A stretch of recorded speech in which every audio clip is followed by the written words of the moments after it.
So for the Chapter 3 assignment, I was assigned AT&T as my company. And from my research, I've come to find out that they do donate to both sides. And they tend to lean more towards the Republican side. In 2016, during the election year, they donated $7.6 million to the Republicans and $3.9 million to the Democrats.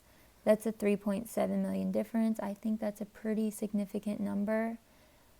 What I found odd about that number is they gave so much to the Republican parties, and it was more House and Senate. So the two largest recipients are what kind of threw me for a loop, because the two largest recipients were Hillary Clinton at about $354,000 and then Bernie Sanders at about $80,000.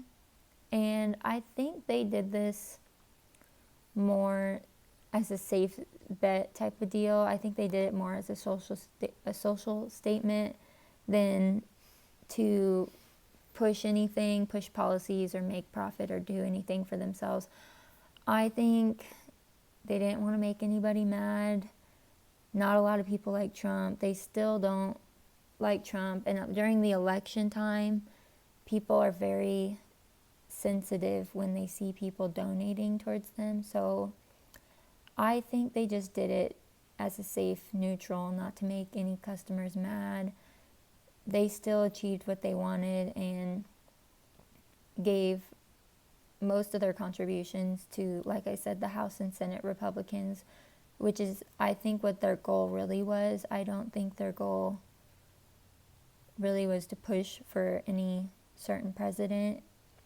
I think they're more focused on each state individually, because when you look at 2018, they're really more head-to-head with donating to each side.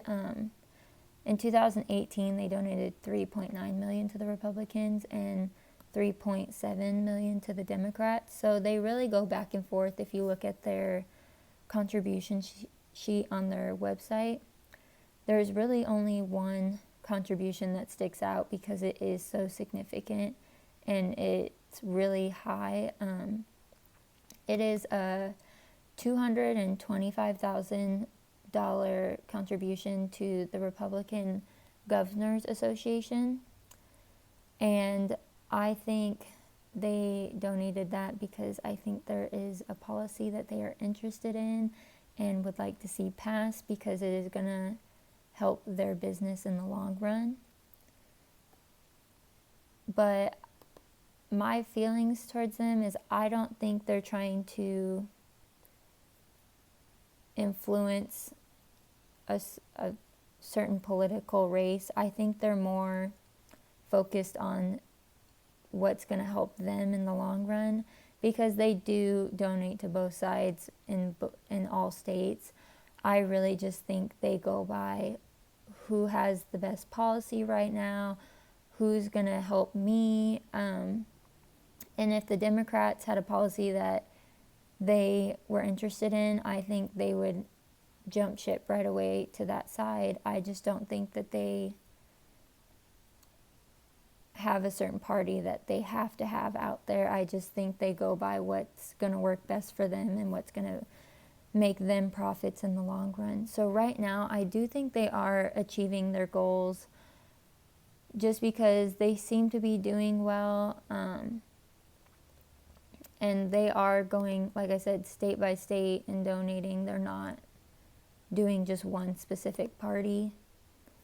The election year, I will say, was pretty significant.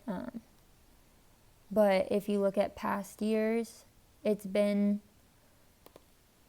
relatively closer. Even during election, they always really kind of choose a side if you look back at it. But it's not as bad as this past election was. And I really think that was just, like I said, all of the drama that this election brought this year, and they were just trying to get the policies that they needed, but also trying to not make a lot of people mad. And how I feel about them supporting an individual or a cause different from what I believe, I would still honestly buy their product if it's a good quality product. That who you support does not really affect my purchase choices. I think that it's just how the company carries themselves, how they bring out their product, if they have a good product, how they treat their customers, and basically they can, I guess, support whoever they want to support in my beliefs. I mean, I don't really know how to answer that one. I want to say I answered everything, and that is it. So thank you.